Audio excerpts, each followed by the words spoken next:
കേന്ദ്രമന്ത്രിയാണോ കേരളത്തിന് മന്ത്രിയാണോ എന്ന് അറിയത്തില്ല. ഒരു 10-20 മിനിറ്റ് നമ്മൾ ഈ മഴയത്ത് പിടിച്ച് വിടുന്നത്.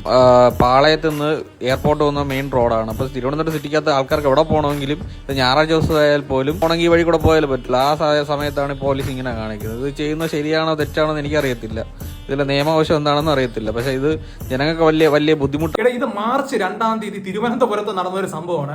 അതായത് നമ്മുടെ ഗവർണറാണ് അന്ന് അതുവഴി പോയത് ശരിക്കും പറഞ്ഞാൽ. കാരണം ഞാൻ ആ സമയത്ത് അവിടെ ഉണ്ടായിരുന്നു. ഒരു ജസ്റ്റ് മുടിനാർ ഇടയ്ക്ക് വ്യത്യാസത്തിലാണ് എന്നെ, കാരണം റോഡിന്റെ ഇപ്പുറത്തെ സൈഡ് നിൽക്കുന്നത്. ഗവർണർ വരുന്ന സമയത്ത് റോഡ് ക്രോസ് ചെയ്യാൻ പെട്ടെന്ന് പോലീസ് അനുവദിച്ചില്ല.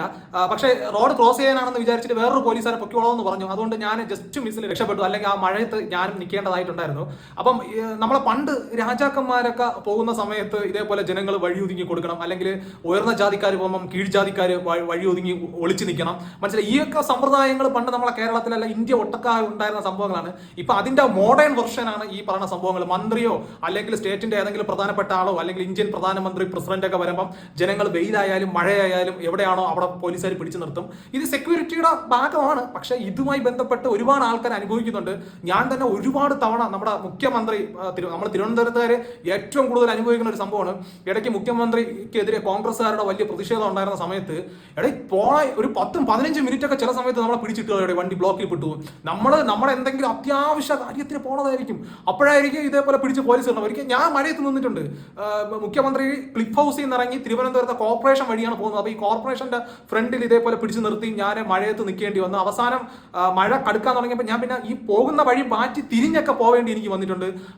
കൊടും വെയിലത്ത് നിന്നിട്ടുണ്ട്. ആംബുലൻസ് കിടക്കണം. നമ്മൾ തിരുവനന്തപുരം ജില്ലയിലുള്ളവരെല്ലാം സ്ഥിരം കാണുന്ന പരിപാടിയാണ്. അപ്പൊ ഞാൻ നിങ്ങൾ ആദ്യം കണ്ട വീഡിയോ ഈ പറഞ്ഞ ഇൻസ്റ്റയിൽ കണ്ടിട്ടുണ്ടായിരുന്ന ഒരു വീഡിയോ ആണ്. അപ്പൊ ഇത് ഈ പോകുന്ന മന്ത്രിമാരൊക്കെ ഇതിനെക്കുറിച്ച് അറിയുന്നുണ്ടോടെ? എനിക്ക് മനസ്സിലാവുന്നില്ല. ജനങ്ങൾ ഇത്രയും വഴിയിൽ ഇവർക്ക് വേണ്ടി കഷ്ടപ്പെട്ട് നിൽക്കുന്നത് അറിയുന്നുണ്ടോടെ? അത് പോലീസുകാരെന്ന് വെച്ചാൽ അവർക്ക് വിടണമെന്നുണ്ട്, പക്ഷെ അവർ നിസ്സഹായ അവസ്ഥയോടെ അവർ പിടിച്ചു നിർത്തുന്നുണ്ട്. അവർക്കറിയാം പുറകിൽ നിൽക്കുന്ന ജനങ്ങളൊക്കെ ഭയങ്കര ദേഷ്യത്തിലാണെന്നൊക്കെ ഈ പോലീസുകാർക്ക് മനസ്സിലാവുന്നുണ്ട്.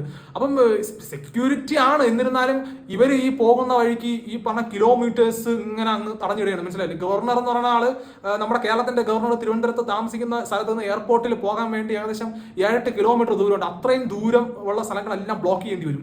അപ്പൊ ഇതേപോലെ നിൽക്കുന്ന ആൾക്കാർ വെയിലാണോ മഴയാണോ എന്റെ തേങ്ങയാണോ കാണാതെ നിൽക്കേണ്ടി വരും. ഞാൻ ഇതൊക്കെ നിന്ന് പോയ ഒരു അനുഭവസ്ഥൻ എന്ന നിലയ്ക്ക് പറയാണ്. ഇതിനെന്താണ് ഒരു സൊല്യൂഷൻ?